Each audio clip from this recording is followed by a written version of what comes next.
The first thing I register is the weight. Not on my chest. On the air itself. It's heavy, dense, as if someone took all the oxygen from the room and replaced it with secrets. I keep my eyes closed. My hands rest limp at my sides, the soft hospital blanket pulled up to my collarbone. The scent of antiseptic lingers, sharp, chemical, almost metallic. Somewhere above me, a fluorescent bulb hums faintly. The sound wobbling with the faulty wiring I'd noticed earlier in the week. I can feel my own pulse, slow, measured, pretending to be slower than it actually is. I have to, because if they know I'm awake, it's over. Footsteps, 2 pairs, one heavier, one softer, slipper-like. The heavier ones plant firmly, someone confident, maybe angry. The softer ones shuffle, hesitant. The rubber soles squeak slightly on the polished linoleum floor. They don't know I can hear them. She's out cold, the man says, his voice low, impatient. They said the anesthesia will keep her under for hours. She's not going to, a woman begins, but he cuts her off. She won't know. We'll do it now, before she wakes up. My stomach twists so hard I almost flinch, but I can't, not even a twitch. The room smells faintly of the leftover spaghetti my sister brought yesterday, reheated in the tiny microwave near the nurse's station. I can't see it, my eyelids are still drawn shut, lashes pressed together, but my mind paints every detail of the space from memory. The beige privacy curtain, half drawn.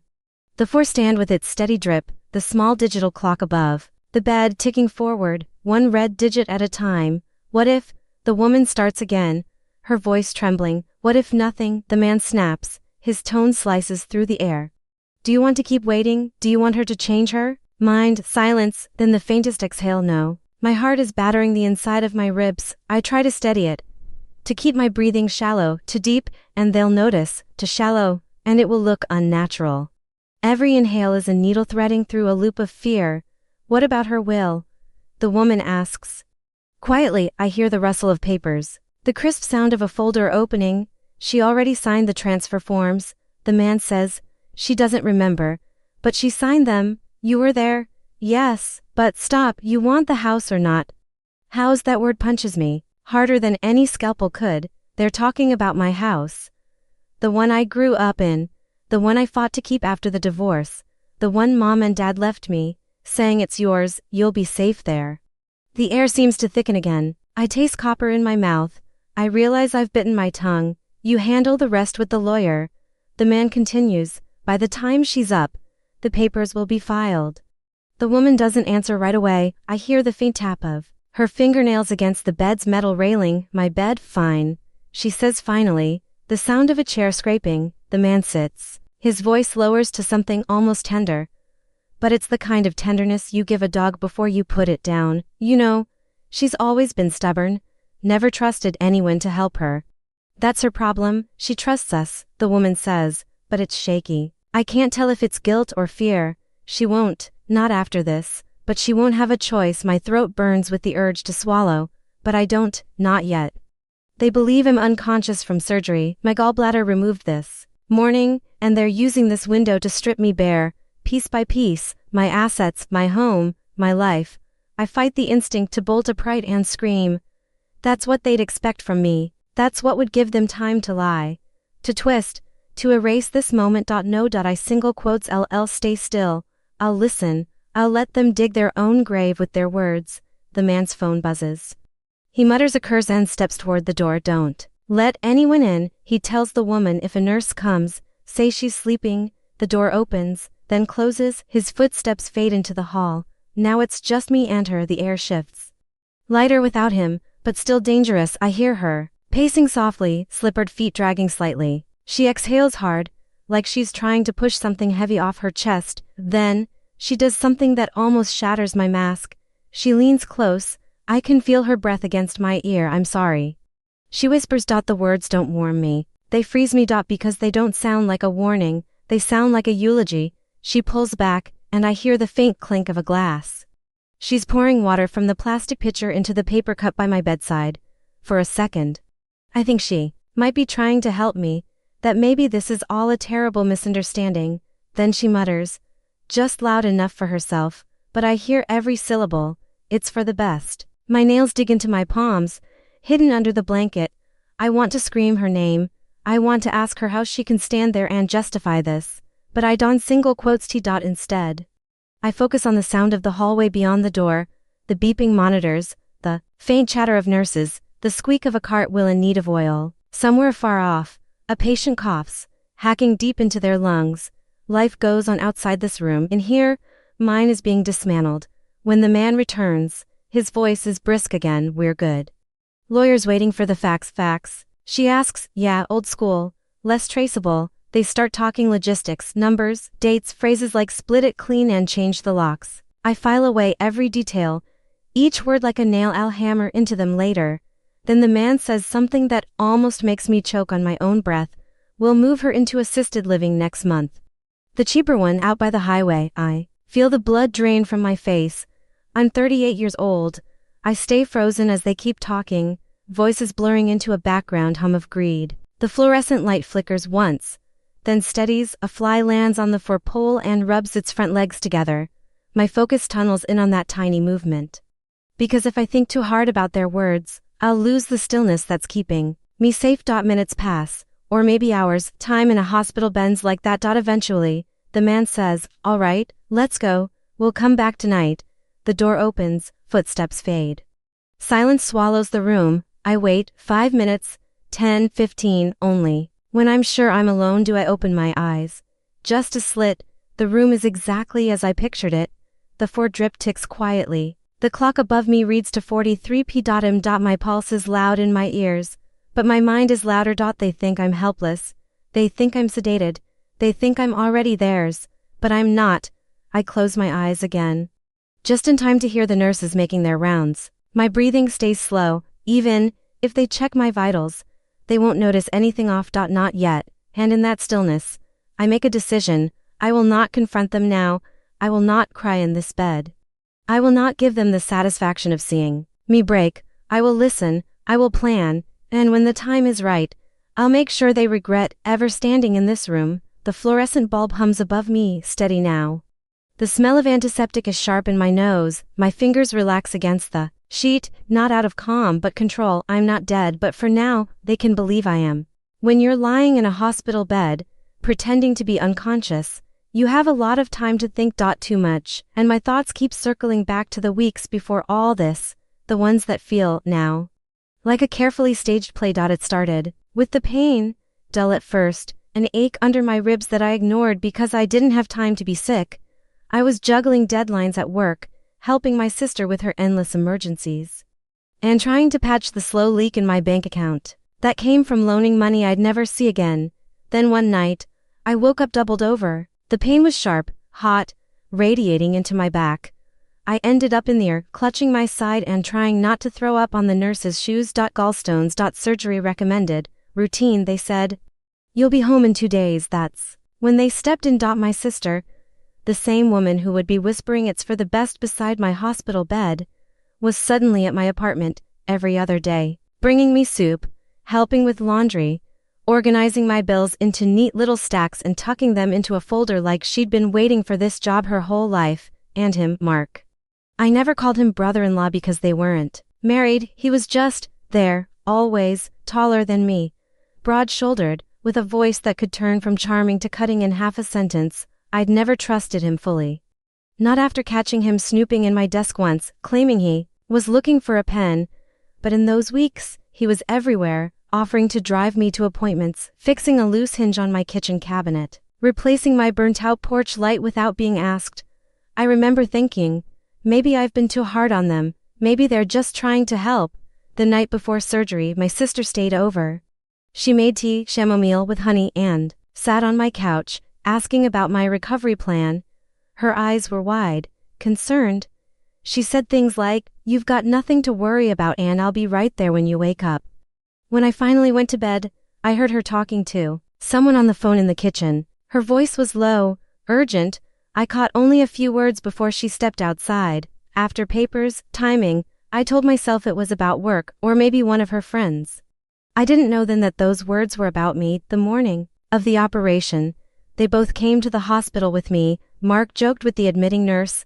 My sister held my bag, my phone, my wallet, so you won't lose them. They sat with me in pre-op, telling me I'd be fine. That it was just a quick nap. I remember Mark's hand on my shoulder, squeezing, not too hard, but enough that I noticed. The kind of touch you can't quite label as comfort or control. Then the anesthesiologist asked me to count backwards from 10. I remember getting to 7. The next thing I remember is not waking up, but realizing I was awake. The surgery was over. My eyelids felt heavy, but I could hear voices, not the calm, clinical tones of nurses. These were sharper, familiar. Mark, my sister. They were standing right there, on the other side of the thin privacy curtain, talking like they were in the middle of a business deal.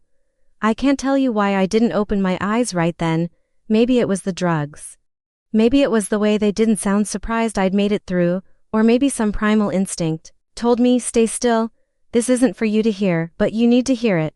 That's when I caught the words house, transfer, and lawyer. It didn't feel real, not yet. I thought, no, they wouldn't, but then they did. After that moment, every kindness they'd shown me in the weeks before turned to glass in my mind, sharp, dangerous.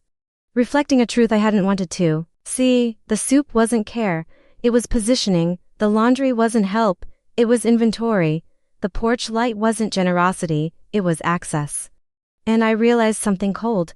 They'd been preparing me for this, making me comfortable, dependent, grateful. So that when they took everything, maybe I wouldn't fight. I lie here now, eyes closed, replaying those days over and over. And each memory cuts deeper. The way Mark asked about my will just in case.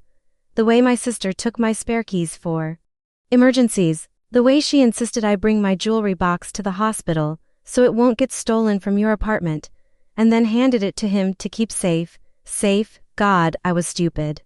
A cart rattles past my door in the present, pulling me out of the memory. My heart is still hammering, my mouth is dry.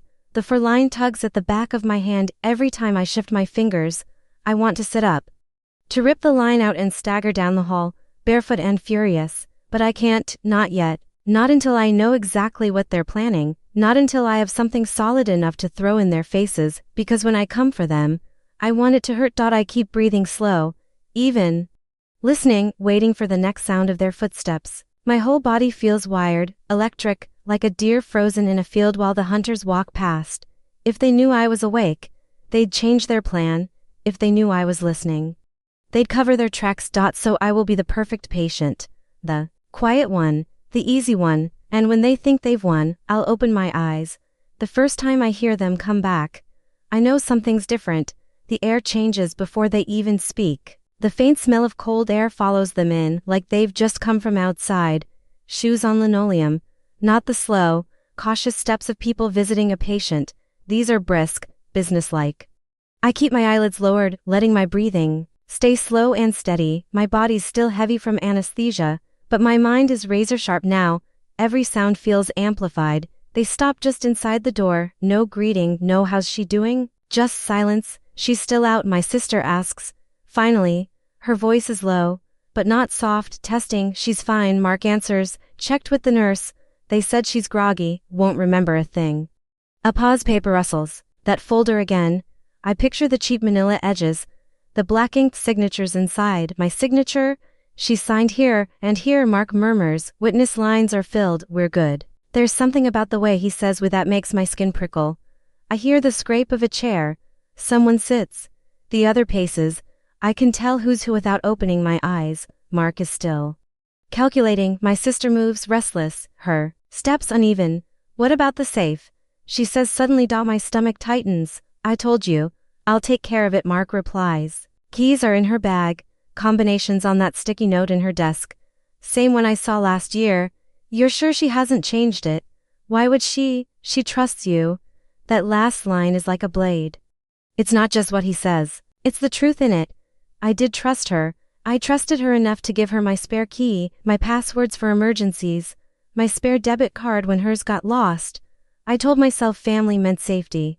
Now I realize family just meant access. The hallway outside fills briefly with voices. A nurse laughs, a door closes, a rolling IV cart squeals past. I use the noise to mask a slow, careful inhale through my nose. My chest rises, just enough. My sister's pacing stops. When do we? She starts, but catches herself. When she's discharged, Mark says, we'll drive her home, straight to the apartment. You stay with her, I'll handle the rest. There's a tone in his voice that makes the words handle the rest sound like a threat. They lower their voices. Then, too soft for me to make out the words, all I catch are fragments between the hum of the fluorescent light. Locks, switch, not traceable. Before she knows. My hands are damp under the blanket. I force myself to remember everything they've said, every name, every plan. I can't record them, no phone, no pen, just my brain storing each word like ammunition. The nurse finally enters. I hear the squeak of her shoes, the shift in the air as the curtain swishes aside. Still resting, she says, voice bright. Yeah, my sister answers quickly. She's been asleep the whole time. She's doing well. The nurse says, vitals are stable. She should start waking up more soon. My heart jumps. If they think I'm waking, they might bolt. But Mark chuckles. She's a heavy sleeper. The nurse hums in agreement, fiddles with the IV line, and then she's gone again. When the door clicks shut, I hear my sister sigh. We don't have much time. Then stop talking and let's go. Mark says. The chair scrapes, footsteps. Door opens, closes. Silence. I wait a long time before moving, counting slow, steady seconds in my head until I hit 200. Then carefully, I open my eyes a sliver. The room looks the same clock, same drip, same white walls. But something small catches my eye. My bag. It's not on the chair where I left it. It's half tucked under the bed now. The zipper slightly open. They've been in it. I close my eyes again hard. My pulse thuds in my ears. I picture my wallet, my keys, the small folded paper where I keep my emergency contacts, and the flash drive, the one with all my financial records, scanned and organized. If they took that, no, I can't spiral. I need to focus. Over the next few hours, they come and go, always together. Sometimes they bring coffee, sometimes papers. They never touch me, but I feel their presence like static in the air. Each time, I pick up a little more. A phone call, where Mark says, yes, she'll be out by Friday. My sister asking, what about the storage unit? The word liquidate. It's like they're moving chess pieces while I'm still sleeping on the board. By evening, my head aches from listening so hard. The sun shifts, turning the light in the room a dull orange before fading into gray.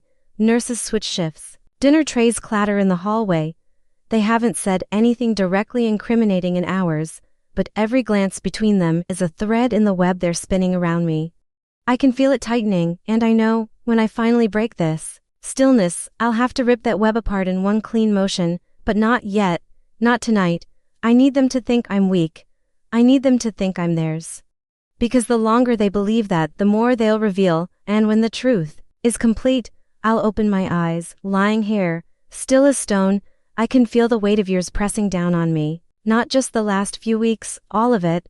The things I brushed off, the warning signs I smoothed over, the people they showed me they were, long before this hospital bed. My sister Emily is 3 years younger than me, but she's always carried herself like the older one, confident, charming, sometimes so persuasive you'd forget she was asking for something.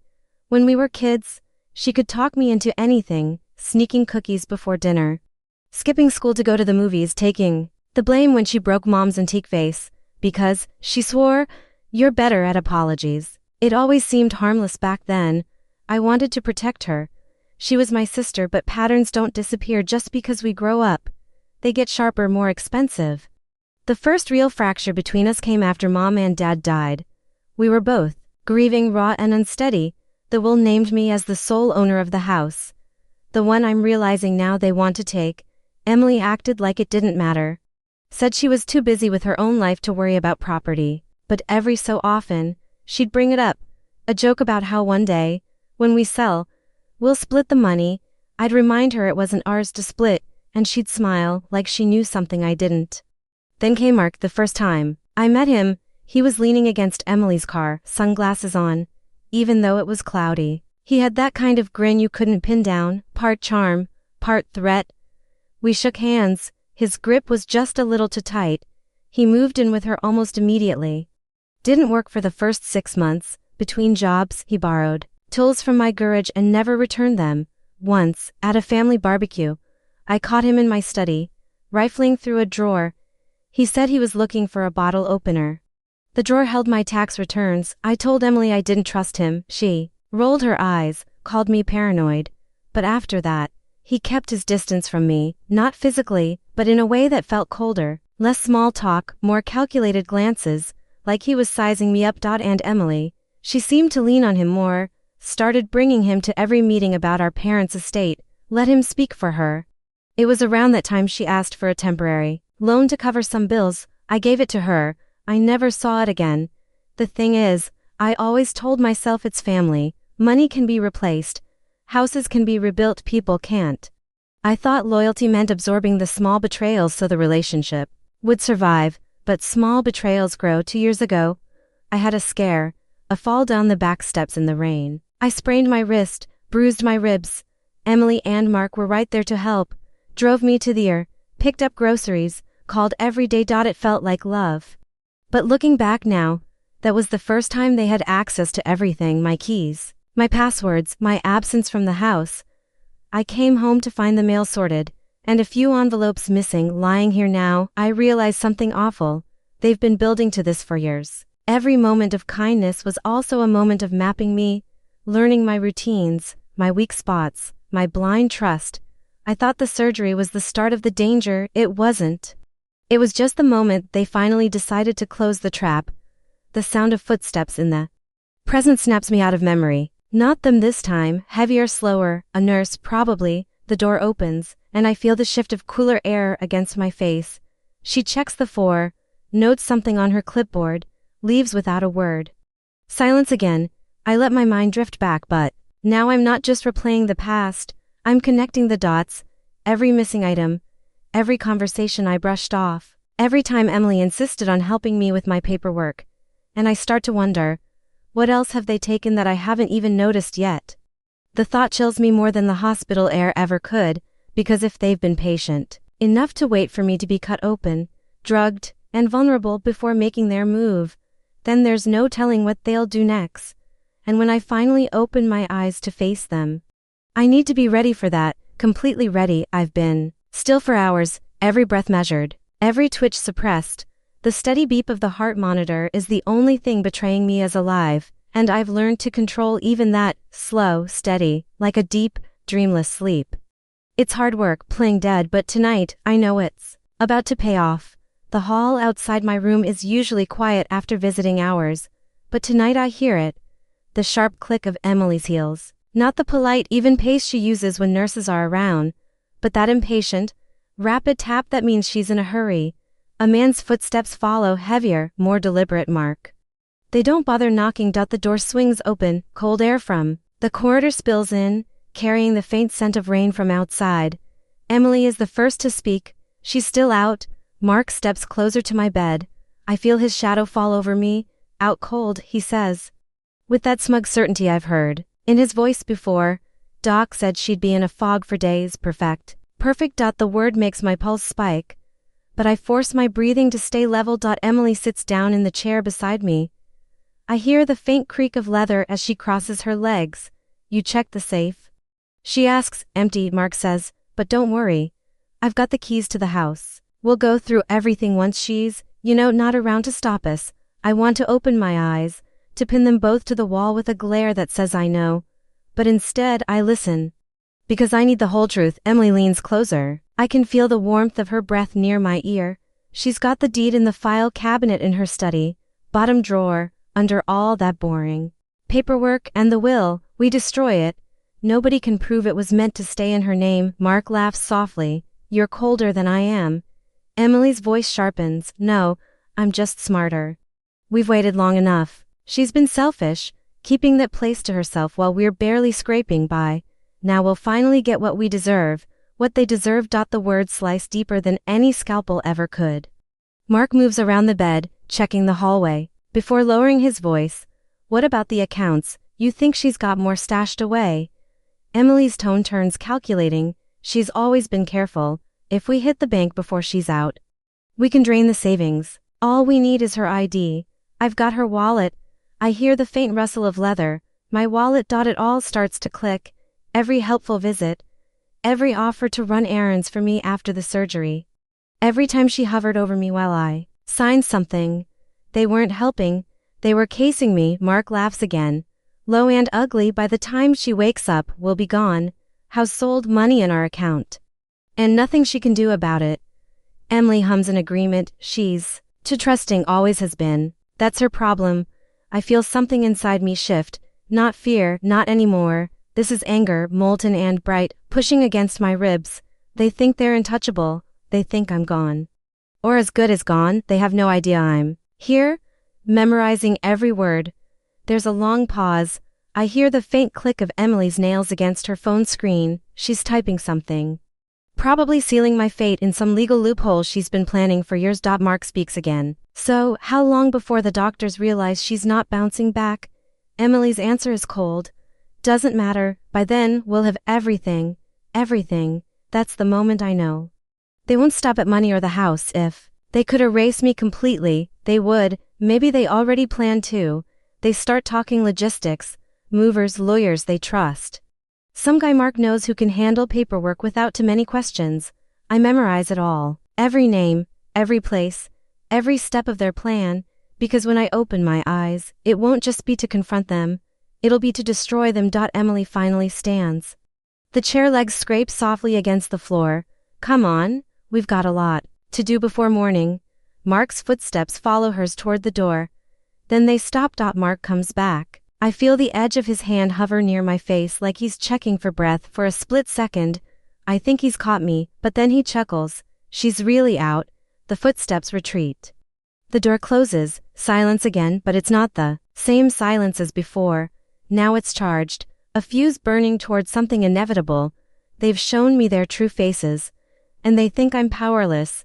I let one slow, steady breath escape. The kind of breath you take before you decide to fight back. The moment the door closes behind them, the quiet feels wrong, not peaceful, not safe, just empty. I'm lying in this bed, staring at the insides of my eyelids, and all I can think is, they were never here for me, not once, not really. It's funny, or maybe it's pathetic, how fast the mind tries to protect you from pain. Part of me wants to believe I misunderstood, that maybe I'm delirious from anesthesia, hearing voices twisted by the fog in my head, but no, their words were too sharp, too clear. You don't imagine your sister talking about destroying your will. The betrayal isn't a clean cut. It's a slow tear. I keep replaying moments from the past few weeks. Emily adjusting my pillow in recovery, Mark bringing me flowers, cheap carnations, but still. The way she smiled when she said she'd take care of everything. I wanted those moments to mean love.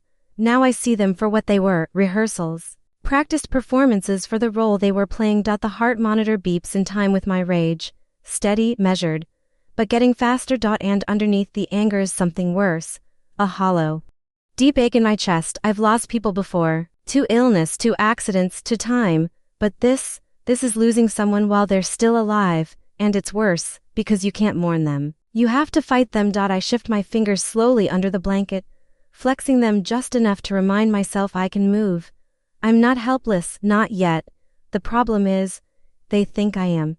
And that's an advantage I can't waste. If I open my eyes now, the game's over. They'll put the mask back on, play the part of the caring family, and I'll never hear another honest word. No, I need to let them believe I'm gone for just a little longer.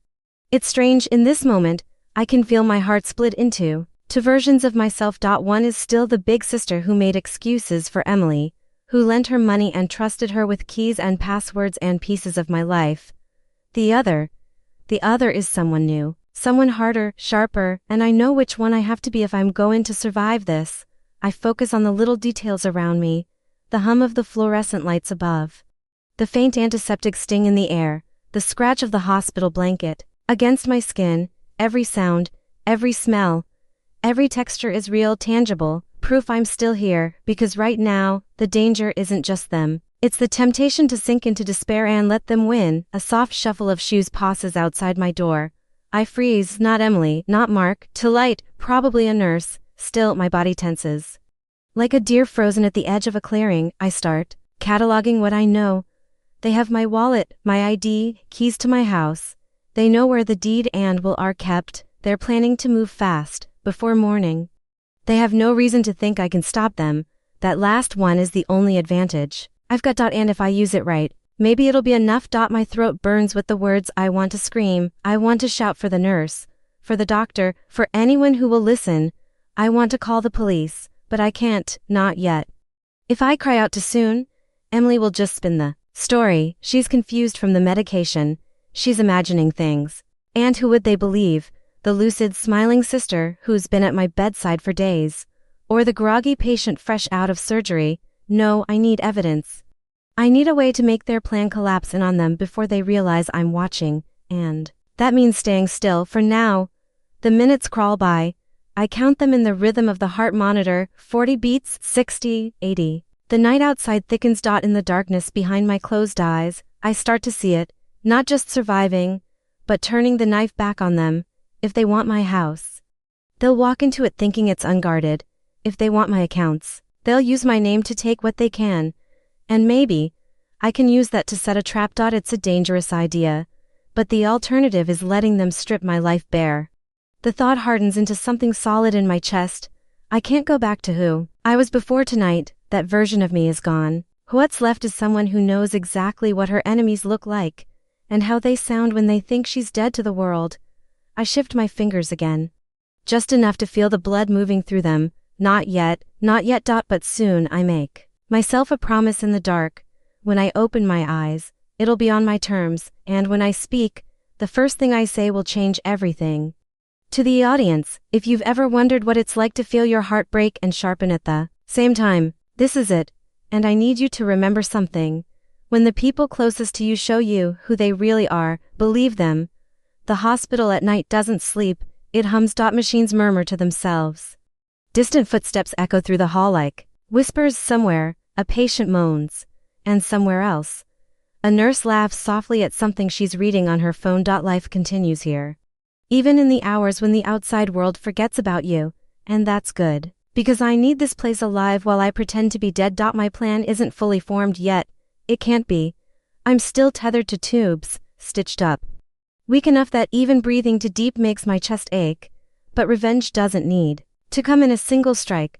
It's a slow weave, thread by thread, and tonight, I start sewing. The first step is gathering information. Emily and Mark think they've been clever, talking over me like I'm not there, but their arrogance is showing. They assume I'm completely out, that the drugs have wiped me blank. So when they come back, and I know they will, I need to be ready to catch every word. I shift my head ever so slightly toward the door, an angle that makes it easier to hear without giving anything away. The movement is tiny, invisible unless you're looking for it. I focus on my breathing, making it shallow and steady, just enough to keep up the illusion. The hallway outside is a map of sound. The squeak of a rubber shoe sole, the faint hiss of an oxygen tank being rolled past, the click of a pen, every so often.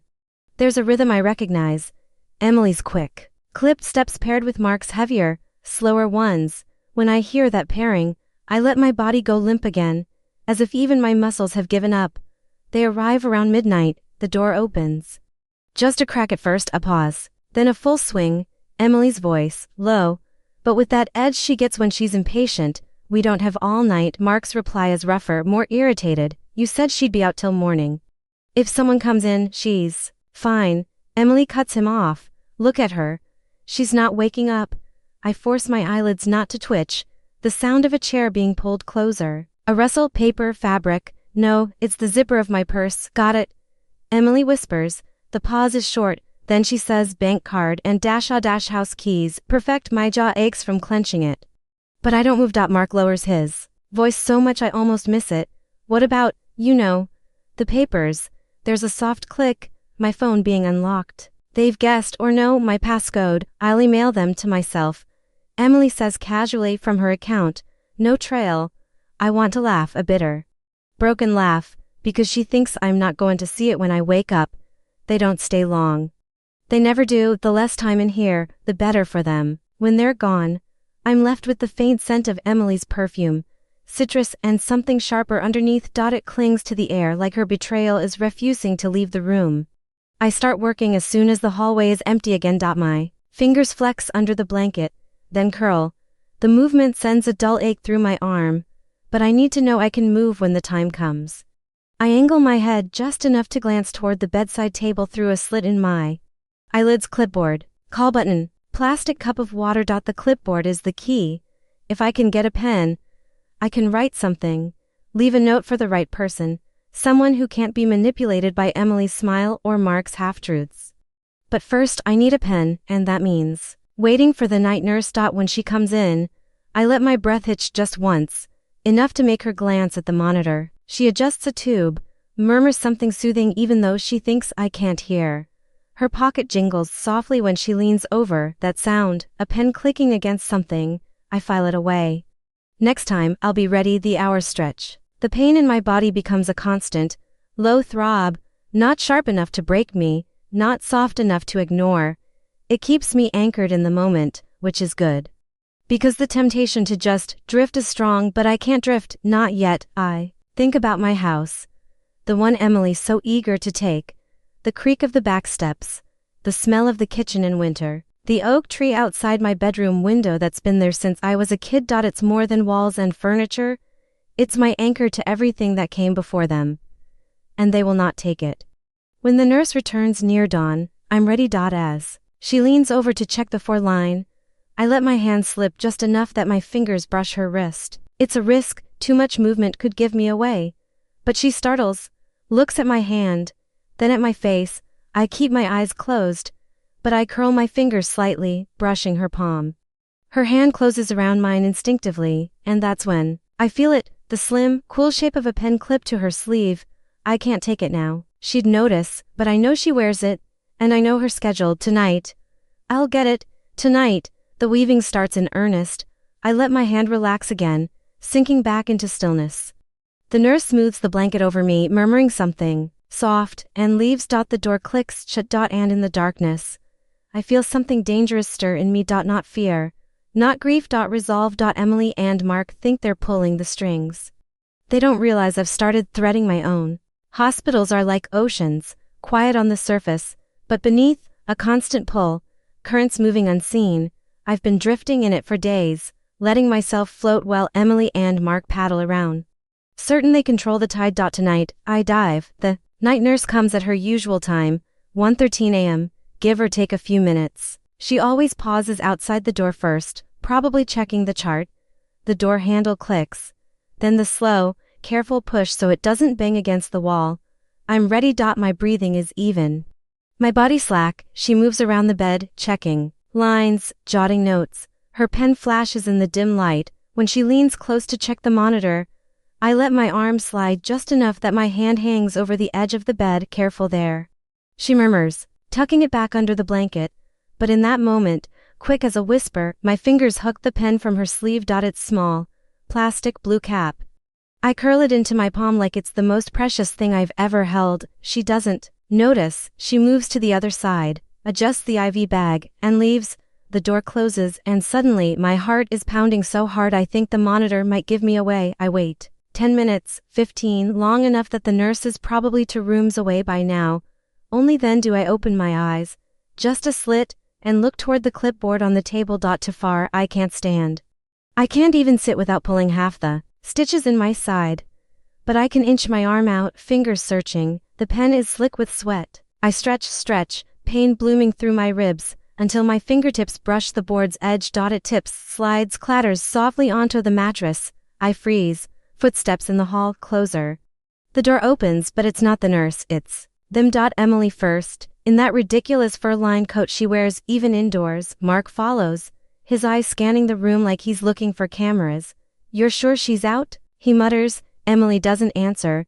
She's looking at the table, frowning. My stomach knots. The clipboard's missing from its usual spot. She shrugs finally, pulling a folder from her bag. Got the copies, we just need to sign them before the meeting tomorrow. Mark hesitates, feels wrong doing it here. Emily's voice turns sharp. What, suddenly you care? We're almost done. She'll never know. They move to the far corner, talking low. I catch only fragments. Power of attorney, sale divide after. Every word is a hook sinking deeper into me. I force myself to relax, pen still hidden in my palm, as they gather their papers and leave. When the door clicks shut, I realize my body is trembling. Not from fear this time, from fury. The board is still on the bed beside me. I ease it closer, slide the top sheet free. It's a vitals chart, meaningless to anyone but a nurse. Perfect. I flip it over, cap the pen with my teeth, and start writing. It's hard. My hand shakes, My ribs ache with every tiny movement, but the words form. Emily and Mark stealing, taking house. Bank card, help me. I sign my name, underline it twice. Then I slide the paper halfway back under the pile. Just enough that the next nurse to write something might see it. I know it's not enough. Not yet. But it's the first stitch in the web. And now I have proof that if something happens to me, it's not an accident. When the nurse comes back later, she takes the board. Without noticing the hidden note, my chest tightens. If she misses it, the whole thing dies here. But as she turns to go, she pauses, flips the sheet. I see her eyes narrow. She looks at me, long, searching, and then back at the note. Without a word, she tucks it into her pocket and leaves. The pen is still in my palm.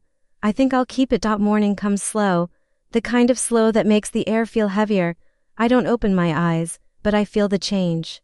The light bleeding through the blinds, the footsteps, picking up in the hallway, the clatter of trays. The ocean of the night shift replaced by the sharp clang of daytime.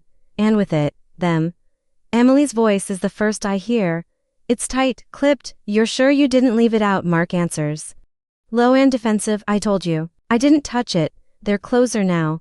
Inside the room, I fight the urge to tense. My breathing stays slow, even. Emily exhales sharply. Then how the hell does a piece of paper disappear from the clipboard?